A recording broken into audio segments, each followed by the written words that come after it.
Salut, troisième semis de persil, parce que moi j'en vends beaucoup. Donc là, hop, dans une petite plaque, toute simple, 150. Alors, vous voyez, là il commence à être bien. Et on va prendre celui-là. Et là, on en est là. L'autre plaque, hop, là ça commence à bien pousser. Et la même plaque. Donc là, on attend encore un peu avant de le rempoter.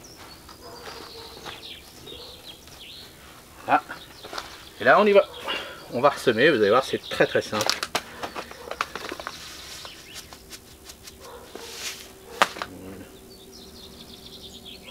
Alors j'ai des petits soucis avec mes graines.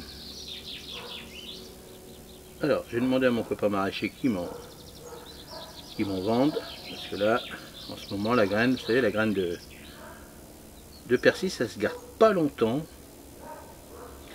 Déjà au bout de 2 ans c'est pas terrible. Et la sienne elle a 2 ans. Donc, à peine 2 ans.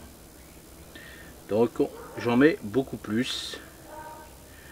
Et voilà, comme ça au moins je serai tranquille. Alors celui-ci c'est un petit persil frisé. Donc soit le plat, soit le frisé. Donc le plat c'est exactement la même chose. Si vous faites ce genre de semis. Alors vous n'êtes peut-être pas obligé d'en faire des plaques de 150, bien sûr. Vous faites ça directement dans un petit godet. Vous mettez, alors si vos graines sont bien fraîches, vous mettez 5-6 graines à peu près. Comme ça vous êtes sûr que ça pousse. Alors le persil, alors vous savez les nôtres, moi c'est pour ça que la graine est verte. Ils sont poussés un petit peu ces graines là, pour pas attendre un mois que ça pousse. Les vôtres en tant que particulier, bon, vous allez mettre un bon mois, voire un peu plus, avant que ça germe, donc soyez patient. On mettra ça à 18 degrés, allez, 15-18 degrés. Donc à l'intérieur de la maison, il n'y a pas de souci, tant que ça germe pas, vous pouvez les laisser. Après, une fois que ça germe, le persil aime bien un peu de froid, donc vous pouvez le mettre à 10-15 degrés. On sera arrivé là bientôt mi-avril. Donc là, les températures, après, ça sera correct. Alors bien sûr, en fonction de vos régions. Mais voilà, le petit persil, lui après, c'est pas difficile. C'est juste la germination. Donc bien garder vos mottes bien humides. C'est important. Faut pas que ça sèche. Toujours un très bon terreau. Ne prenez pas n'importe quoi parce que sinon ça va pas le faire. Surtout là que les graines vont rester longtemps dans le terreau avant de germer. Donc faut pas, voilà, prenez pas de risque. Un bon terreau à semis. Bon, si vous n'en avez pas et puis qu'il vous reste un peu de terreau, un bon terreau, bien sûr, pas des terreaux de 10 ans, bon bah vous le tamisez.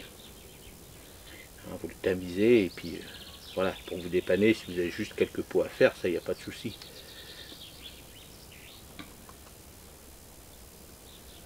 Voilà.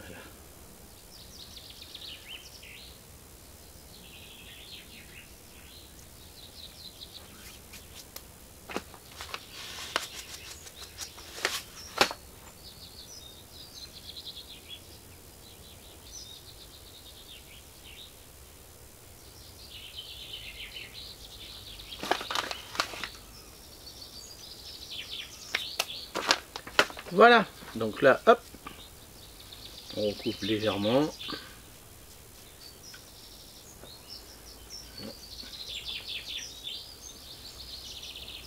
Donc là, on va arroser. N'oubliez pas de mettre l'étiquette pour savoir ce que c'est. Et puis là, vous allez attendre pour vos graines à vous à peu près un bon mois. Moi, il va germer normalement au bout de 15 jours, 3 semaines, à peine 3 semaines. Mais bon, des fois, il peut. Là, il fait chaud dans la journée.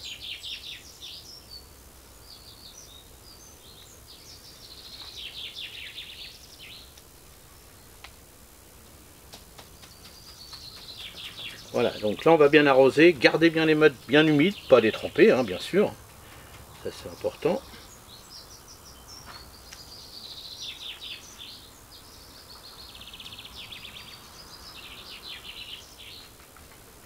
Voilà. Et voilà, troisième semis de persil, persil frisé, je vais faire la même chose avec le persil plat. Et après je vous montrerai comment on le rempote dans les petits godets. Ça, moi je les mets dans un petit godet comme ça. Alors après vous, si vous l'avez fait en micro-motte, vous pouvez mettre directement les micro-mottes à l'extérieur, ça c'est pas un problème. Ou sinon en godet comme ça directement, 4-5 graines dedans, comme je vous ai dit tout à l'heure. N'hésitez pas, si vous voulez savoir comment on fait pour bien semer les aromatiques, j'ai fait des fiches techniques sur les aromatiques, les légumes, vous avez des fiches techniques gratuites, vous avez des fiches qui me donnent un petit coup de main pour la chaîne, donc n'hésitez pas. Et si vous voulez d'autres renseignements, dans les commentaires, j'y répondrai avec plaisir. Allez, salut, à la prochaine, merci.